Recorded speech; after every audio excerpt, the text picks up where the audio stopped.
ਸਾਡੇ ਵਿੱਚ ਪਹੁੰਚਣ ਤੇ ਇਹਨਾਂ ਦੀ ਨਿੱਘੀ ਜੀ ਆਇਆਂ ਬਹੁਤ ਬਹੁਤ ਸਵਾਗਤ ਜੀ। भारत सरकार ने ਸਾਡੇ ਅੱਜ ਪਾਰਟੀ ਦੇ ਅਰੁਣ ਕੇਜਰੀਵਾਲ ਜੀ ਦੇ ਰਾਸ਼ਟਰੀ ਸਲਾਹਕਾਰ ਅਨੁਰਾਗ ਜੀ ਦੇ ਨਾਲ ਆਏ ਹੋਏ ਸਾਰੇ ਪਾਰਟੀ ਦੇ ਕਾਰਜਕਰਤਾ ਦੇ ਸਾਥੀਓ, ਅੱਜ ਇਸ ਪਿੰਡ ਦੇ ਵਿੱਚ ਪਹੁੰਚਣ ਦੇ ਸਭ ਦਾ ਤਹਿ ਦਿਲੋਂ ਧੰਨਵਾਦ ਜੀ ਆਇਆਂ ਨੂੰ। ਅਨੁਰਾਗ ਜੀ, ਸਭ ਤੋਂ ਪਹਿਲਾਂ ਗੱਲ ਸਟਾਰਟ ਕਰੀਏ, ਅਸੀਂ ਦੱਸਣਾ ਵੀ ਚਾਹੁੰਦੇ ਹਾਂ ਕਿ ਅਸੀਂ ਕਿੱਥੋਂ ਹੋ ਕੇ ਤੇ ਕਿੱਥੇ ਆਏ। ਜੇ ਆਪ ਦਾ ਪਿਛੋਕੜ ਦੱਸੀਏ ਤਾਂ ਪੁਰਾਣੇ ਕਾਂਗਰਸ ਦੇ ਮੁੱਢ ਤੋਂ ਲੈ ਕੇ ਪਿਤਾ ਜੀ ਤੋਂ ਲੈ ਕੇ ਅਸੀਂ ਕਾਂਗਰਸ ਦੇ ਨਾਲ ਕਾਂਗਰਸ ਪਾਰਟੀ ਦੀ ਸੇਵਾ ਕੀਤੀ। ਸੰਨ 12-13 ਦੀ ਗੱਲ ਹੈ, 12-13 ਦੇ ਕਰੀਬ ਜਦੋਂ ਪਾਰਟੀ ਆਈ ਅਨੂਠੀ ਪਾਰਟੀ ਕੇਜਰੀਵਾਲ ਦੀ, ਸਾਨੂੰ ਇਹ ਪਤਾ ਨਹੀਂ ਸੀ ਵੀ ਸਾਨੂੰ ਵੀ ਇਸ ਪਾਰਟੀ ਦੇ ਵਿੱਚ ਜੁਆਇਨ ਕਰਨਾ ਪਊਗਾ ਜਾਂ ਜਾਣਾ ਪਊਗਾ। ਅਸੀਂ ਕਦੇ ਸੋਚਿਆ ਹੀ ਨਹੀਂ ਸੀ ਸੁਪਨੇ ਦੀ। 12-13 'ਚ ਸਾਡਾ ਲੜਕਾ ਬਲਵਿੰਦਰ ਤੇ ਅਚਾਨਕ ਟੋਪੀ ਲੈ ਕੇ ਆ ਗਿਆ ਤਾਂ ਅਸੀਂ ਸੋਚਿਆ ਵੀ ਹੈ ਤਾਂ ਕੰਮ ਗਲਤ ਹੈ ਤੇ ਚਲੋ ਜੀ ਮਰਜ਼ੀ। ਭਾਈ ਸਾਹਿਬ ਇੱਕ ਸਾਡੇ ਪਰਿਵਾਰ ਤੋਂ ਜੰਗ ਸਿੰਘ ਜੀ ਚਲੇ ਗਏ ਤਾਂ ਅਸੀਂ ਦੋਨੇ ਮੇਨ ਵਰਕਰ ਪਾਰਟੀ ਤਾਂ ਉਹਨਾਂ ਨੇ ਪੁੱਛਿਆ ਵੀ ਕੀ ਗੱਲ ਆਪਾਂ ਇਹਦਾ ਕੀ ਕਰਾਂਗੇ, ਟੋਪੀ ਲੈ ਕੇ ਆ ਗਿਆ। ਮੈਂ ਕਿਹਾ ਟਿਕ ਜੂਗਾ, ਕੋਈ ਗੱਲ ਖਾਸ ਨਹੀਂ, ਮੁੰਡੇ ਕਰਦੇ ਹੁੰਦੇ ਮਾੜਾ ਮੋਟਾ ਇੱਧਰ ਉੱਧਰ ਜਾਣਗੇ। ਐਂ ਕਰਦੇ ਕਰਦੇ ਜੀ 14 ਦਾ ਇਲੈਕਸ਼ਨ ਆ ਗਿਆ, ਕੋਈ ਨਹੀਂ ਆਪਦਾ ਬੂਥ ਰਹਿਦਾ ਲਾ ਲਿਆ। ਇਹਨੂੰ ਪੁੱਛਿਆ ਵੀ ਕੀ ਕਰਦੇ, ਚੱਲਦਿਆਂ 19 ਦਾ ਜਦੋਂ ਇਲੈਕਸ਼ਨ ਆਇਆ ਮੈਂ ਵੀ ਕਾਂਗਰਸ ਤੋਂ ਛੱਡ ਕੇ JJP ਦੇ ਵਿੱਚ ਜਾਂਦਾ ਤਾਂ ਮੈਨੂੰ ਇਹ ਸੀ ਮੈਂ ਇਕੱਲਾ ਇੱਧਰ ਗਿਆ, ਭਾਈ ਸਾਹਿਬ ਉੱਧਰ ਰਹਿ ਗਏ ਤਾਂ ਇਹ ਮੇਰਾ ਸਾਥ ਦੇਊਗਾ। ਇਹਨੂੰ ਪੁੱਛਿਆ ਵੀ ਹੁਣ ਤਾਂ ਮੇਰੇ ਨਾਲ ਲੱਗੀ, ਇਹ ਕਹਿੰਦਾ ਨਹੀਂ ਮੈਂ ਕਿਹਾ ਜੀ ਤੁਹਾਡੀ ਮਰਜ਼ੀ ਹੈ, ਹੁਣ ਤਾਂ ਮੈਂ ਇਕੱਲਾ ਰਹਿ ਗਿਆ, ਪਿੰਡ ਦੇ ਵਿੱਚ ਵੱਧ ਹੋ ਗਿਆ ਤਾਂ ਹੋ ਗਿਆ ਸੀ ਤੇ ਮੇਰਾ ਸਾਥ ਨਹੀਂ ਦਿੱਤਾ ਤੇ ਗਿਣਤੀ ਹੋਈ ਜੀ, ਇਹਨੂੰ ਇੱਕ ਨਾਇਆ ਆ ਗਿਆ ਤੇ ਮੈਨੂੰ ਦੋ ਨਾਇਆ। ਗਿਣਤੀ ਤੋਂ ਬਾਅਦ ਮੈਂ ਪੁੱਛਿਆ, ਮੈਂ ਕਿਹਾ ਤੇਰੇ ਕੋਲ ਤਾਂ ਇੱਕ ਨਾਇਆ 9 ਮੈਨੂੰ ਨੜੇ ਤੇ ਜੇ ਤੂੰ ਮੈਨੂੰ ਇੱਕ ਵੀ ਦੇ ਦਿੰਦਾ ਤੇ ਮੇਰੀ 100 ਵੋਟ ਬਣ ਜਾਂਦੀ। ਇਹ ਕਹਿੰਦਾ ਜੀ ਤੁਸੀਂ ਇਹ ਦੋਨੇ ਨਾਏ ਮੈਨੂੰ ਦੇ ਦਿੰਦੇ ਫਿਰ ਕਿੰਨੀ ਗਿਣਤੀ ਹੋਈ, ਮੇਰੀਆਂ 9 ਨਿਕਲ ਜਾਣੀਆਂ। ਇਸ ਤਰ੍ਹਾਂ ਜੀ ਪੁਰਾਣੇ ਅਸੀਂ ਚੱਲਦੇ ਪਾਰਟੀ ਦੀ ਬਹੁਤ ਅਸੀਂ ਉਸ ਦੀ ਸੇਵਾ ਕਰੀ, ਪਰ ਉਸ ਤੋਂ ਜਦੋਂ ਇੱਕ ਸ਼ਕਤੀ ਹੈ ਇਸ ਪਾਰਟੀ ਦੀ, ਕਹਿਣਾ ਪਊਗਾ ਜਿਹੜਾ ਵੀ ਕੋਈ ਇਲੈਕਸ਼ਨ ਲੜਦਾ ਹੈ, ਕਿਸੇ ਪਾਰਟੀ ਤੋਂ ਇਲੈਕਸ਼ਨ ਲੜਦਾ ਹੈ, ਉਹ ਚੋਰੀ ਇਲੈਕਸ਼ਨ ਲੜਦਾ। ਇੱਕ ਇਹ ਆਮ ਪਾਰਟੀ ਜਿਹੜੀ ਹੈ ਇਹ ਵੱਜ ਕੇ ਇਲੈਕਸ਼ਨ ਲੜਾਉਣੀ ਹੈ, ਇਸ ਚੀਜ਼ ਦੀ ਵੀ ਮਾਨਤਾ ਹੈ ਤੇ ਇਸ ਤੋਂ ਤਾਕਤ ਵੀ ਹੈ। ਹੁਣੇ ਨੇ ਦੱਸਿਆ ਪਿੱਛੇ ਜਦੋਂ ਮੈਨੂੰ ਪਤਾ ਲੱਗਿਆ ਜੀ ਵੱਧ ਚੱਲਿਆ ਪੰਜਾਬ ਦੀ ਸਰਕਾਰ ਆਈ ਉਦੋਂ ਪਹਿਲਾਂ ਫਿਰ ਮੈਂ ਸੋਚਿਆ ਵੀ ਹੁਣ ਤੇਰਾ ਅੱਗੇ ਤੇ ਸਾਡਾ ਪਿੱਛਾ, ਵੀ ਹੁਣ ਤੂੰ ਅੱਗੇ ਲੱਗ ਜਾ। ਅੱਗੇ ਅਸੀਂ ਤੇਰੇ ਅੱਗੇ ਸੀ, ਤੂੰ ਸਾਡੇ ਪਿੱਛੇ ਸੀ, ਤੇ ਹੁਣ ਅਸੀਂ ਤੇਰੇ ਪਿੱਛੇ ਲੱਗਾਂਗੇ, ਤੂੰ ਅੱਗੇ ਲੱਗ। ਇਹਨੇ ਕਿਹਾ ਮੈਂ ਇਲੈਕਸ਼ਨ ਲੜਨਾ ਜੇਗਾ ਤਾਂ ਮੈਂ ਸੋਚਿਆ ਵੀ ਚਲੋ ਲੜੋ ਇਲੈਕਸ਼ਨ, ਤੇਰੀ ਗਿਣਤੀ ਕਰਾਵਾਂਗੇ, 1000-2000 ਵੋਟ ਆ ਸਕਦੀ ਹੈ ਤੇ ਵੱਧ ਸਾਡੇ ਤੋਂ ਵੋਟ ਨਹੀਂ ਨਿਕਲਣੀ।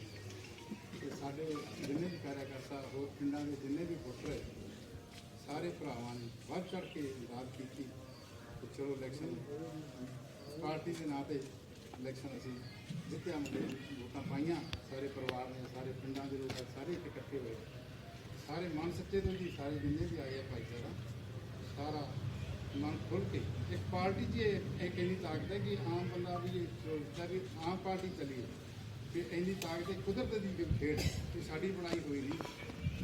ਇਸ ਤਰ੍ਹਾਂ ਹੀ ਆਮ ਆਦਮੀ ਪਾਰਟੀ ਦੇ ਨਾਲ ਅਸੀਂ ਤੇ ਥੋੜ੍ਹੇ ਵਰਕਰ ਦੇ ਨਾਲ ਹੈ, ਇਸੇ ਤਰ੍ਹਾਂ ਵੱਧ ਚੜ੍ਹ ਕੇ ਅਸੀਂ ਸਾਥ ਦਿੰਦੇ ਰਹਾਂਗੇ। ਤਾਂ ਇਹ ਤੋਂ ਪਹਿਲਾਂ ਵੀ ਸਾਡੇ ਇੰਨੇ ਇਲੈਕਸ਼ਨ ਲੜੇ, ਸਾਡੇ ਪਿਤਾ ਜੀ ਵੀ ਇਲੈਕਸ਼ਨ ਲੜੇ ਸਰਪੰਚੀ ਦਾ, 3 ਵਾਰ ਇਲੈਕਸ਼ਨ ਲੜੇ, ਜਿਹਦੇ ਤੋਂ ਉਹ 2 ਵਾਰ ਇਲੈਕਸ਼ਨ ਕਾਮਯਾਬ ਹੋਏ, 1 ਵਾਰ ਇਲੈਕਸ਼ਨ ਰਹਿ ਗਏ ਸੀ। ਸੰਨ 70 ਤੋਂ ਲੜੇ ਪਹਿਲਾਂ, ਫਿਰ 83 'ਚ ਲੜੇ ਤੋਂ 83 ਵਾਲਾ ਇਲੈਕਸ਼ਨ ਹਾਰ ਗਏ ਸੀ, ਫਿਰ 91 ਤੋਂ 96 ਸਰਪੰਚੀ ਨਾਲ ਬਣਾਇਆ ਗਿਆ। ਇਸ ਤਰ੍ਹਾਂ ਦੀ ਸੋਚਿਆ ਨਹੀਂ ਸੀ ਕਦੇ ਵੀ ਅਸੀਂ ਇੱਧਰ ਅੱਗੇ ਵੀ ਇਲੈਕਸ਼ਨ ਲੜਾਂਗੇ ਤੇ ਆਪਦੀ ਪਾਰਟੀ ਦੀ ਦੇਣ ਹੈ। ਮੈਂ ਬਾਹਲੀਆਂ ਗੱਲਾਂ ਨਾ ਕਰਦਾ ਹੋਇਆ ਸਮਾਪਤੀ ਕਰਾਂ। ਵਾਹਿਗੁਰੂ ਜੀ ਕਾ ਖਾਲਸਾ ਤੇ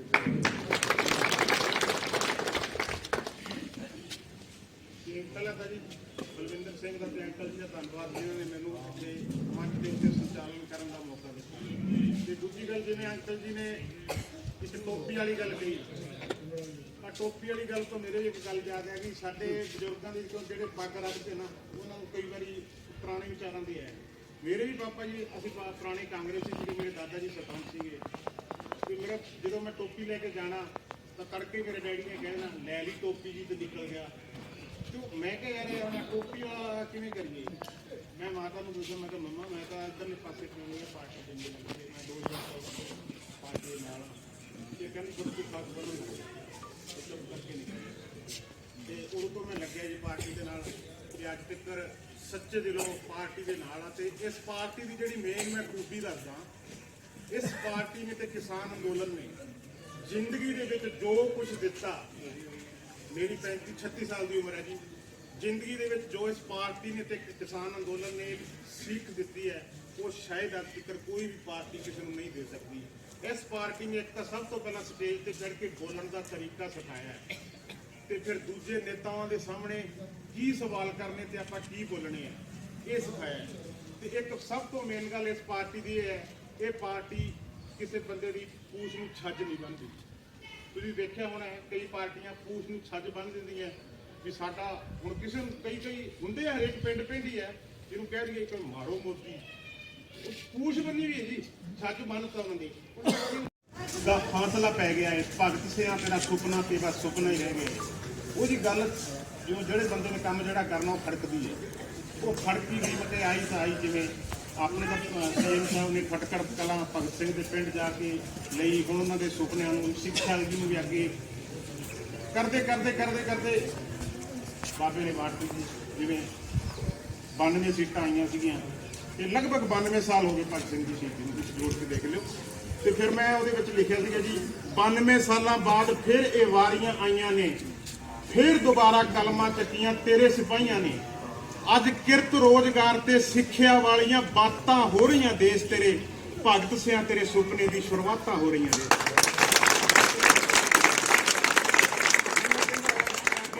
ਜੋ ਵੀ ਬਰਾੜ ਸਾਹਿਬ ਬੈਠੇ ਹੈ, ਜਿਵੇਂ ਵੀ ਹੁਕਮ ਲਾਉਣਗੇ, ਆਪਦੇ ਵਿਚਾਰ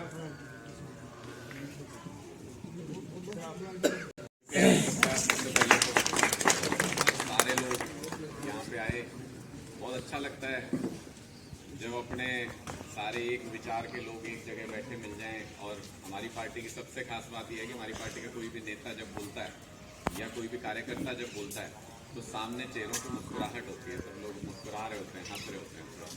और दूसरी पार्टियों के जब बोलते हैं तो दूसरी पार्टियों के कार्यकर्ता नीचे से वो देख रहे हैं कि अच्छा बात है। तो हमारी पार्टी का एक तो सिद्धांत है कि भाई हम हंसते हंसते जो काम हो जाएगा वो हो जाएगा। भगत सिंह जी भी फांसी चढ़ रहे थे तो हंसते हंसते ही फांसी चढ़ गए थे।